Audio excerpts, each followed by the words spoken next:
After leaving the museum, we decided to end the day with a little exercise. We were spending the evening practicing saber at Schola Gladiatoria, a historical martial arts club based out of West London. Founder and head instructor Matt Easton agreed to talk to us about the history of this weapon and its role in historical European martial arts. I work on the interpretation of historical fencing manuals and then bringing that to a class and teaching the skills that are taught in those treatises. Now you have an actual saber for us here. Yeah, so this is what's called a gymnasium saber. So this is not a, I should have brought an antique one for you to see actually, but this is a practice saber called a gymnasium saber. Essentially it's completely blunt, so it obviously doesn't have a cutting edge for safety. And it has at the end a rolled tip, which means that when we thrust into people, the blade flexes and obviously doesn't pierce them. Why this big, thick guard here? Well, essentially, as we go through the Renaissance, there was a trend towards more protective handguards. Your hand is the most vulnerable thing in swordsmanship. It's the easiest target to hit because it's usually the closest thing that's to you of the opponents. And it's very exposed. It wasn't until you get into the Renaissance where lots of people started wearing swords in civilian situations when you start getting better handguards.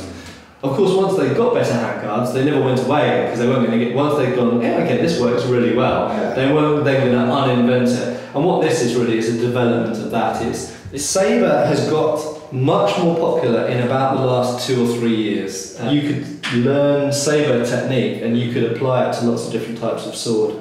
I think one of the other reasons why it's got popular in recent years is because people realize how many manuals there are. And one of the things about human people is they all like to be different from each other. Right. And with saber, you can go and study a manual that no one else is studying because there are so many saber manuals. We had to end things there because Matt needed to return to his class as their lessons came to a close. Thank you very much, Matt. Thank you. So you can find Matt's channel on YouTube at Schola Gladiatoria. And you can find this website, is it furydelivery.org? .org, that's right, yeah. Or swordfightlondon.com. Alright, thank you very much. Thank you.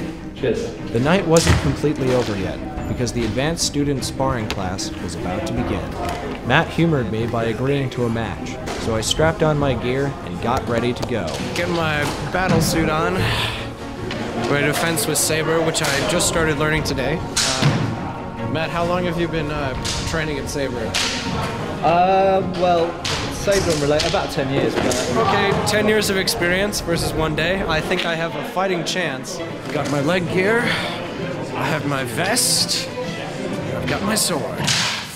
The moment of truth came as we squared off on the floor.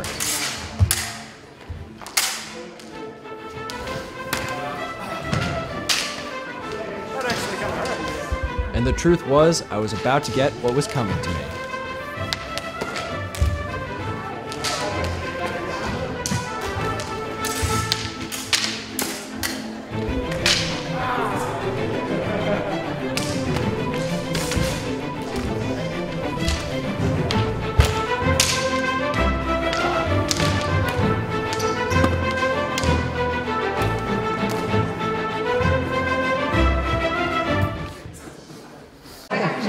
You okay?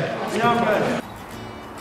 After we bid our farewells to Matt and the club, I nursed my wounds and headed out into the night. All in all, watching, please subscribe, follow us on Facebook, you can buy t-shirts through Spreadshirt, support us on Patreon, or follow us on Pinterest. Thank you.